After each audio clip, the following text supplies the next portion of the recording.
मुख्यमंत्री देवेंद्र फडणवीस साहेब व पालकमंत्री जयकुमार गोरेभाऊ यांच्या सूचनेवरनं मी माझी आत्या असलेल्या कुमुद अंकाराम यांना विनंती केली की फडणवीस साहेब आपल्या पाठीशी इतक्या भक्कमपणे उभं राहत असताना आपल्याकडनं कुठलीही चुकीची कृती व्हायला नको।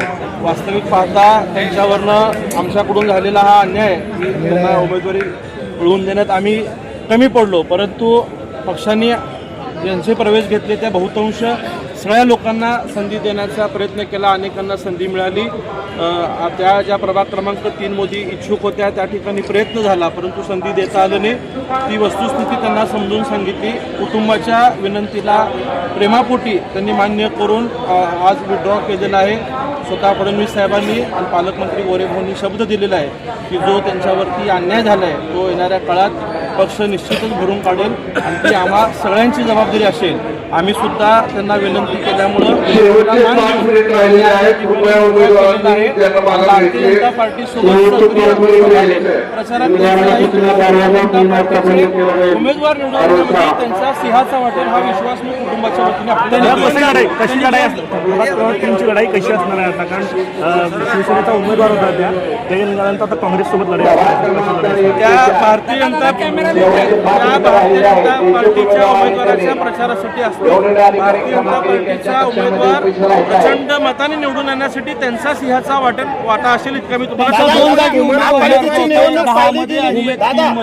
दादा महापालिकेची निवडणूक पाहिली गेली तर अनेक भाजपाच्या निष्ठावंतांनी जे आहे ते बंडखोरी केल्याचं पाहायला मिळालं। बंड देखील जे आहे त्यांनी यावेळी केलं, जे कुठेतरी बंड थांबवण्यात आलेलं आहे का, काय सांगा? बहुतांश सगळ्या निष्ठावंत लोकांना आम्ही तिन्ही आमदारांनी विनंती केली आहे। अनेक लोकांनी माघार सुद्धा घेतलेली आहे। वेळेच्या गडबडीत जरी काही निष्ठावंत किंवा जुन्या सहकाऱ्यांचे फॉर्म राहिले असतील तर पुढच्या काळात सुद्धा आम्ही त्यांना भेटून विनंती करून त्यांनाही सोबत घेण्याचा आम्ही प्रयत्न करतो। प्रभाग 5 मध्ये नाट्यमय घडामोडी काल रात्री घडलेल्या होत्या, त्यांचं म्हणणं आहे की आम्ही विरोधी एक पॅनल तयार करतोय भाजपच्या विरोधामध्ये। ते प्रभाग क्रमांक 5चं काय नेमकं? तुमच्यासोबत ते भाजपमध्ये प्रवेश केले होते आणि त्यांना तिकीट मिळाले, समोरच्याला मिळालं असं त्यांचा आरोप आहे की तुम्ही 5:30 वाजता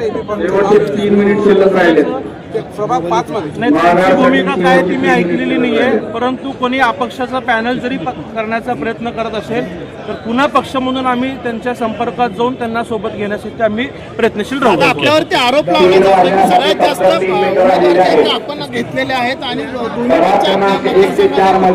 निष्ठावंतांना माझ्यासह अनेकांचे तिकीट कट झालेले आहेत। माझ्या मतदारसंघात सुद्धा जी काही नावं मी दिलेली होती, जी पक्षाला वाटली बदल करावीशी ती पक्षांनी बदल केली, हा प्रत्येकाच्या मतदारसंघात झालेला आहे।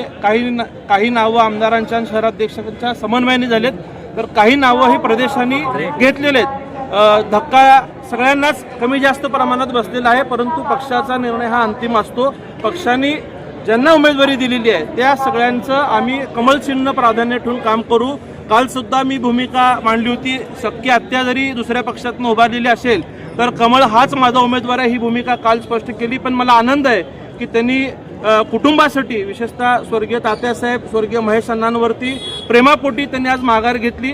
निश्चितच येणाऱ्या काळात फडणवीस साहेब असतील, पालकमंत्री जयकुमार गोरे साहेब असतील, त्यांना आणि मी स्वतः सुद्धा कुटुंब म्हणून त्यांना न्याय देण्यासाठी आम्ही प्रयत्न करू। मैत्रीसाठी अथ्याला दुखावलं तुम्ही, मैत्रीसाठी अथ्याला दुखावलं, कोणालाही दुखवलं नाही, त्यांना प्रेम आहे म्हणून सोबत आले।